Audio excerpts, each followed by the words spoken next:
Hello everybody, welcome back to Road to Master. Hope you all have an amazing day. It's been a while. I think it's been about 2 months almost since my last video, which was the video about all the sacrifices explained. That was a fun one to make. I hope you all enjoyed that. But I think it's about time we get into some actual games. I have been very, very busy on the chessboard recently. I've got up to 1800 ECF, which is absolutely insane. Honestly, I didn't think I would make it that far, but I am so happy. I feel like I've been playing well recently. I've been taking on the things we've been doing in our lessons and adapting my style and getting a wider sort of range of play, I guess. Specifically, I guess, working on positional play. And it seems to be working. So, anyway, that's all good. I hope you're all doing well. I know, I'm sorry, it's been a while. But let's get into this game. This is a game I played against a 1700.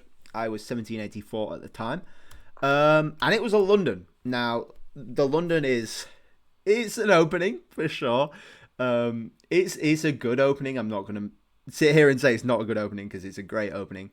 I hate playing against it, because it's just so not my style at all. It's very solid. You don't commit much in the center. I like it when my opponent plays at least 2 pawns in the center, and having 1 pawn sort of just makes things awkward for me. I don't know why. Maybe I just need to be better. And here I played d6. By the way, King's Indian against the London is a viable setup. It's recommended you do play like d5, c5. And really try to contest the center. I don't do that because I'm stubborn and I don't like it. So we'll play d6. Also e6, I think, is a potential way to play it. I'm not so sure on that one. Don't quote me on it. But we played d6. Bishop d3. Not necessarily the best move. Maybe the bishop's better on, say, c4 or potentially e2. The problem with the bishop being on d3 is that it cuts the queen's access to this pawn and potentially stops it going to d5 at some point as well, which we'll have a look at. Castles, and then c5. This is how we sort of contest the center. There is way too much looking at the e5 square at the minute to ever really consider playing that unless something moves. So we go on the side. c5 is the usual plan. Queen b6, potentially playable. We're looking at maybe a6, b5 as well. Potentially some weaknesses on the b pawn. We'll see. Usually like c3 is played just to shore up this and get it like a triangle. Very strong pawn chains, like we see here. And then knight c6. So knight c6 I wouldn't usually recommend. I don't think it's particularly great. It does happen to be okay in this situation because the bishop is on d3. Now, if we have a look at the bishop being on e2 instead, we play similar moves. Knight c6. You can see now they have the option of d5. Because the queen is covering, we can't take back. So then this knight's actually looking really misplaced. And knight a5, apparently the best move. That looks very scary to me because I guess you can't play d4 straight away, but the knight is looking slightly trapped. You may have to play something like b6 and free it up at some point, but not ideal. It's not bad. The computer says it's playable, but why would you willingly put yourself into that situation? As opposed to this, where they cannot actually play d5 because we could just take, right? The bishop is blocking the queen's access to d5. So that's why knight c6 in this specific case does actually work, which is fine. Knight d2 again. I mean, where else is this knight going? Yeah, you potentially could make an argument it could go to a3, but then it's looking like it's about to get kicked out all over the place with my pawn pushes, right? Which doesn't seem particularly great, I don't think, for black. So I don't know what the best move was there. h3 apparently. Bishop g3 as well. In the London, you often play knight h5, so I guess that's a bonus of playing h3 is that you're not forcing the bishop off the board. But yeah, I guess. Anyway, knight bd2. I play a6 just to look to facilitate b5, potentially fianchetto this bishop as well, and try get active that way. Almost a bit perky, I guess, rather than a King's Indian, a bit more like a perk or a modern. Obviously no e4, but hey, what can you do? H3, again, stopping anything coming to g4, as well as giving an escape square for the bishop, so any knight h5 will be met with bishop h2, and this knight is looking a bit weird, sat on the edge of the board. Yes, you're potentially opening up the bishop, but where is this knight going? I guess it's not really going anywhere. You can't really kick it out. It just stays there, right? But hey, that's that. I play b6. I regret, I think, playing b6. B5, probably just the better move, I think. Although it wants e5, which seems crazy to me. Does that not lose a pawn somehow? Oh, I guess you've got the hit of knight h5 then, and you get a tempo on the bishop. If takes, right? And you open that up, which I guess is why you don't lose a pawn, and it's the best move. But again, like we know, I'm stubborn. I like to stick with my guns, which is definitely something I need to work on, and I think I've been doing okay at it, especially with my white openings. But I don't see what's particularly wrong with b5. I do see what's wrong with b6. It's very passive for no reason, I don't think. Yeah, that's that. Anyway, rook e1. So potentially they're looking at e4. They're also sort of making this less tempting because then you're opening up the rook that way, I guess. Again, the computer wants e5. Same sort of tactic, I guess. Nothing's really changed in that regard. Bishop d7, fianchetto the bishop. Makes sense. It's a nice diagonal. E4, we can probably meet with e5 again. Again, that's why b5 would have been really nice if we play the same moves. And then e4, we can throw this in and make like life slightly more awkward. I think that looks okay. I think, I've not analysed it, but visually it looks cool, I guess. Rook e1, bishop b7. Bishop c2, not a great move, I don't think. And the reason is because you really want a rook on c1, because this c-file is very much likely to open, I think. So the computer actually wants bishop f1, which makes sense because you're not blocking either of these squares. So the rooks still have access to the files that could open, So that's why bishop f1 is the choice. I guess it's sort of covering g2 as well in the long run.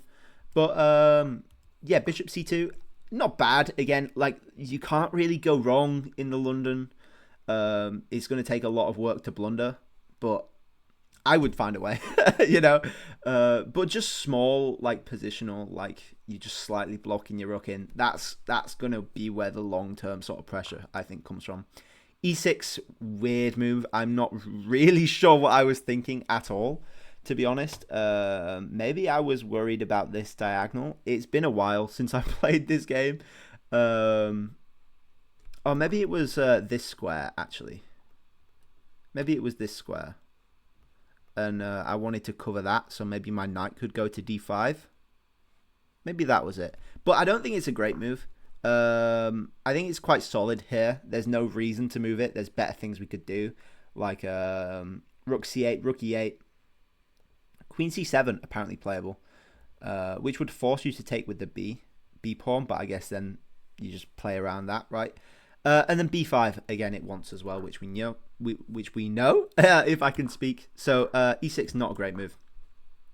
Rook c1, and you can see the downside of this bishop on c2 here straight away. b5, we finally got it. Better late than never. And they decide to exchange in the center, which is a good move. I don't know if you can leave the tension any longer. These pawn decisions have always been a sort of weak spot for me, I think. Knowing when's best to actually trade off the tension in the center, but they've gone for it now. The computer wants e5, e4, sorry, still, queen e2, knight e4, which I guess frees up this bishop, right? Which is quite smart. Anyway, they trades, and then knight e4. Knight e4, what's that hitting? It's hitting the pawn, it's hitting the knight. I just take, you know. This knight's sort of blocking in my bishop anyway, so I don't really care. And the bishop there, you know, this c-file's less likely to open up now. So I don't really care about opening up their rook a bit, because the c-file's not going to go anywhere, right? So I've got rid of their piece for my piece. Is an even trade. I think slightly better maybe for us. The bishop's here, and we decide to go queen b6. I think is a smart move. This pawn no longer needs defending right now. But this pin could potentially be slightly awkward for us in the future. So we go queen b6. Not only are we defending this pawn, we're defending the bishop, so the knight is free to move somewhere. I'm not sure where it would move, but eventually somewhere it might move. And then we're also controlling d8 as well. Again, not that we really need to, but the plan is to infiltrate on the open file, kick out the queen, and just really control it that way. And that's where we're going to hopefully fight. You know, they do something similar with queen c2. Apparently in inaccuracy, bishop takes c6. It wanted. Okay, I don't really see the point. I guess maybe you just want space. I'm not quite sure. Bishop c2. Again, bishop c2. Crazy. Bishop g3 as well. I'm not really sure. I think queen c2 is completely reasonable. The computer really doesn't like it, actually. It goes from 0.1 to 0.7, which is not winning, you know, but, you know, it's an inaccuracy for sure. We control the open file. What did it want instead? It wanted f5 here, which we actually do play eventually, so that's fine. I'm not fussed about that. b3 I don't really like because you're sort of opening up my dark squared bishop a bit. This is a bit of a target. I get you're looking for c4, but I can just meet it with b4 and then lock that up, I think, and the bishop's just nice. So I think that's fine for us. And then f5 here, we see the target, actually. We see the tactics. The reason the bishop cannot go back is because we have this beautiful move, e5. We have two defenders of this pawn, so the bishop does actually have to move. Wherever it goes, we have e4 at least, maybe. If it goes there, we could consider f4, but I'd rather just take the free piece, to be honest. Yeah, free piece, that's all. So they're forced to trade off the bishop for the knight here, giving us the bishop pair. And here I make my first, I think, big mistake of this game. I should have taken with the queen. The reason I didn't was because I was scared of this. And you see there the eval bar just completely plummets for white, because we actually just have mate. And I saw the threat eventually, but about 5 moves too late, unfortunately. So I decided to take with the bishop, which is still fine. It's even, but it's not great because they have these beautiful squares open for them. We're struggling to really contest with that. We don't really have d5 because they can go c4, which is annoying. You know, and it's going to be a fight for sure. They go knight e5. I am not taking that because the dark squared weaknesses are going to be absolutely insane. That would be horrendous, I think. In fact, we'll see what it says. It's not crazy bad, but I don't think it's great. I don't think it's great at all. I dropped the bishop back just to save it. Okay. c4, we push b4 like we said. They contest the open file. We go rook c8. Why did I go rook c8? I, again, do not know. The best move, queen c7. Which I guess we could also potentially have gone g5. Because the reason is the bishop is sort of tied down to defending this. If they take, we would trade off the rooks first and then take the knight. Which gives us just a free piece, you know. And if they decide to go backwards, then we can throw in this cheeky move f4 as well, which is quite cool. No, a blunder. f4's a blunder? Queen c7. Why is f4 a blunder? Because e takes... Oh, and the rook's covering the knight. That's me being silly. Okay, fair play. You go queen c7. I don't know why. Knight f3.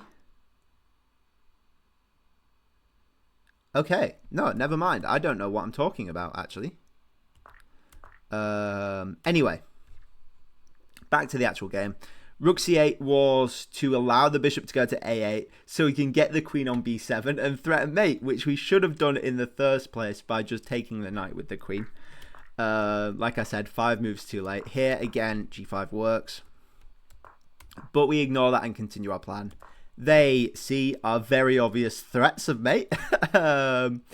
And they don't fall for it. They just play f3, which stops everything. And now I'm just here with a really poorly placed bishop. They've got a beautiful knight that can't ever really be removed. And it's not pleasant. I'm struggling. I was thinking a while here, I think. I was considering things like queen a5.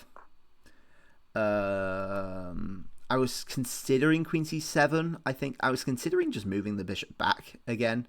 Taking, I don't think works. Apparently the best move, but I came up with rook d6. And the reason is because if they trade, which is tempting, I think, bishop g3, apparently the best move, just to get rid of g5 threats, I think. No, not the computer's lying to me. Knight d7. Oh yeah, that was it. Knight d7. Knight d7, rook takes, queen takes. And I thought I had this. Because this check is actually covered by the bishop, which covers the queen. But they just go queen d6. And it, you know, it's just nice. I think they're really, really infiltrating. Maybe something like bishop e5 coming. I don't know how you defend this as black, but it's just devastating. Luckily, my opponent took the bait and decided to trade off. Again, queen d3 works. It just does. My thought process was, if I can ever get this bishop around here, maybe I could pick up some pawns and have some counterplay. Unfortunately, I never actually get the chance. Queen d3 here works. You just have to take. And there is no real way, unfortunately, of defending this pawn. Because they can go, not e4. Bishop c7, that was it. Bishop c7, and they go around this way. And there is no way to defend this pawn, unfortunately. Which is quite a shame. Very simple way of finishing it. Luckily, my opponent thought he had a tactic with takes, where the bishop is defended by the knight. Luckily, it doesn't work, because we just go e5, and we have a discovered attack on the knight with the pawn push attacking the bishop. This is still an even position, which is absolutely insane. Because of the move knight takes e5 is the reason. Bishop takes. And then queen takes f5. And there are some potential threats. Bishop takes f4. What is the move? E takes or queen check. You can do either. E takes, I like. And I think is either lose compensation or perpetual checks. Both are potentially a threat. This bishop's loose as well. So apparently even. Obviously, you're going to take black, right? Especially against someone slightly lower rated than you.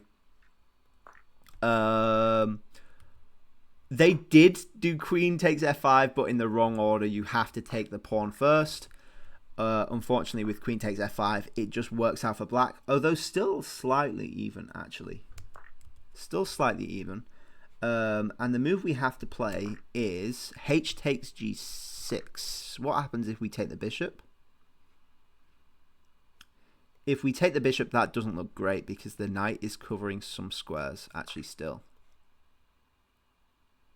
So queen c8 and then king f7 is forced. No. And then knight takes f4. Ah. Okay, bishop c6. And we are still up a piece, but they get 3 pawns for it. So it's interesting, for sure. With a very loose king, I don't know. Luckily, our opponent did not play it correctly. We took the knight. They checked. King h7, which is why you take the knight, so you've got the h7 escape square. They take the bishop, which is not the correct move. You need to go bishop to g5, apparently, which is playable.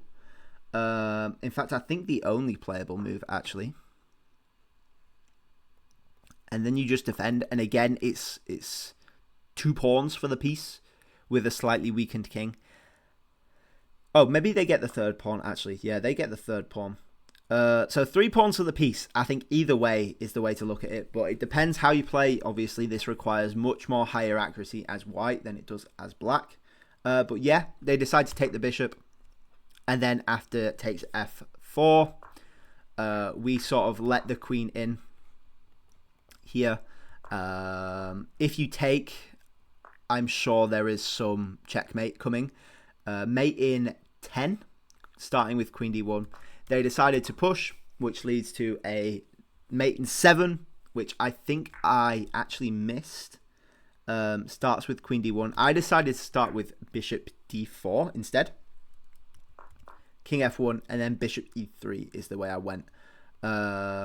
Looking for this, but there are ways they can get around it with queen to d5. And it ends up just sort of trading off. I'm constantly threatening checks along these 2 squares. They push e5 to defend this diagonal, but again, that weakens this diagonal. I go queen f5. They are forced to go, well, they check and then go queen e4. And I just take. I'm up a piece. They've got double passes. I'm going to pick up both of these, and we're just going to be even on pawns with me up a piece. And it's slightly drawn out from there. And yeah, that's that, you know. We just eventually win with the piece. So I got lucky. I think it's safe to say that our opponent missed.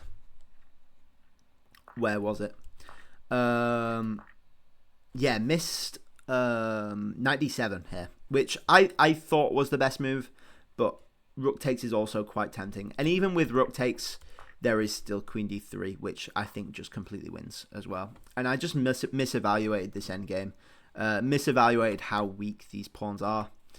And that shows, like, the bishop pair isn't always the best, you know.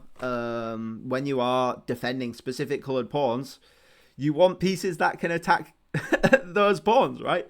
And defend those pawns. And unfortunately, this bishop's basically out of the game for that, right? Because the knight can defend, can attack, and the bishop can attack as well.